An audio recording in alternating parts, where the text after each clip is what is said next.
बिस्मिल्लाहिर्रहमानिर्रहीम। सन्यासी बाबा उल्फत हुसैन की तरफों अस्सलाम वालेकुम।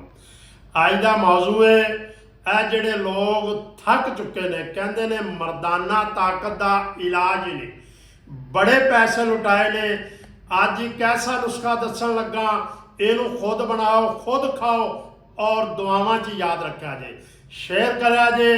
ये जड़ा नुस्खा है ये बेहद मुकवी बदन है और मुकवी बाह ज़ोफ़े दिल है, ये ज़ोफ़े दिमाग है। ये अक्सीर नुस्खा है। नुस्खा मैं दसन लगा, एक बारी बना लो। जेडे बुढ़े बंदे ने ना कहते ने कि इंज उठता ही नहीं, खड़ा नहीं होंदा, इंज डिग्या रहिंदा है। 60 सालों का, 17 सालों का, 50 सालों का, कहता बड़े रुपये लाए ने पर दिल नहीं रंजिया, चीज़ नहीं लभी।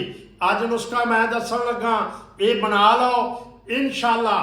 बुढ़ा बाबा भी 4 बीवियां रखे, उन्होंने पता ना लगे कि मेरी मर्दाना ताकत खत्म हो चुकी। ये नफ्स इंज टाइट रहेगा। लेकिन कई बंदे समझते हैं, संगते रहते हैं कि इलाज जोड़ा है दसते नहीं, किसी को कराना नहीं चाहिए। इलाज कराना चाहिए, नबी की सुन्नत है। औरत जिहड़ी है ना घर दे विच रह के 3 चीज़ां मंगदी है, बदन ढकण वास्ते कपड़ा मंगदी है, खाण वास्ते अन्न, ते राती लाम 2 ज़बर। अगली गल तुसी समझ लो, अगर ये नहीं बंदे दे पल्ले तो वह मर्द नहीं। ए मुच्छां दा नाम मर्द नहीं, चौड़ी छाती का नाम मर्द नहीं। मर्द सिर्फ इस पुरजे का नाम है। इस पुरजे की हिफाजत करो, इनू जवान भी खाण, बुढ़े भी खाण। अल्लाह के हुक्म नाल दुआवां च याद करोगे। लो फिर नुस्खा नोट कर लो। सब तो पहले नंबर ते संदूर लैना 4 तोले, काफूर भीम लैना सीनी 1 तोला, कुश्ता तिला 1 माशा और कस्तूरी लैनी 1 नंबर 1 माशा। इन्हां चीज़ों के पैसे लगते हैं, चीज़ फिर बनती है। जैफल 1 तोला लेना है, लौंग 1 तोला लेना है।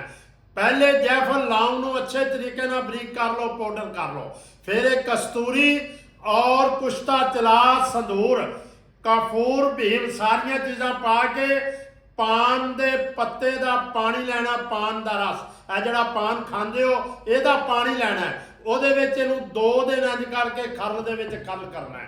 जिस वक्त 2 दिन खरल करोगे फिर एक रत्ती के बराबर इसकी गोली बनेगी, रत्ती के बराबर।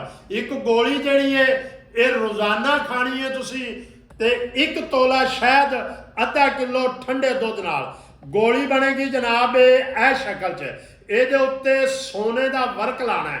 गोली काले रंग च बनेगी लेकिन आ सोने का वर्क लाना है। उत्ते वर्क लाओगे इस तरीके हो जाएगी। ये तुहाडे दिल दिमाग नूं मुकव्वी बाह और शहबत इन्नी क पैदा करेगी कि 60 सालों का बाबा खा लेगा, वो भी कहेगा हुण जावां हुण जावां। इंज तबाही मचा देवे। तो फिर कई बाबे ने नुस्खा दस्या है। अगली वीडियो तक इजाजत दो, लेकिन एक गल ज़हन च रखनी है। कई बंदे वीडियो मेरी ला रहे हैं, नंबर अपने चला रहे हैं। मेरे 3 नंबर ने सिर्फ मेरा पावर एक्स चला तो नंबर लाया है लोगों ने, और औरत को गर्म करने वास्ते कतरे ने तो नंबर होर लगे ने, तो इन्ना फ्रॉड कर रहे हैं। लेकिन मेरे यही नंबर ने, मेरे नाल राबता करना चाहे इन्होंने नंबर से करना है। अगली वीडियो तक इजाजत दो। अल्लाह हाफिज़।